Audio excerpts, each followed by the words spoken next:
My name is Ahmed Badran. I'm an assistant professor in the chemistry department at Scripps Research, and my lab works on using the power of chemistry and biology to address climate change.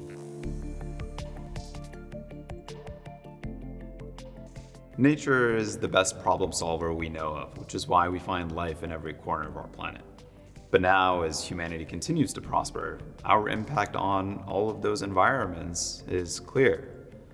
In my lab, we use the power of nature to problem solve and potentially find solutions to some of the most pressing issues we deal with today, like climate change.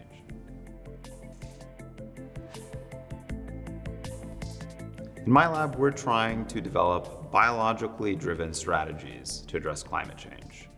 And if we're successful, our approaches will have massive long-reaching impacts on a number of arenas, including agriculture, addressing the health of our planet, or potentially even converting air directly into medicines or foods.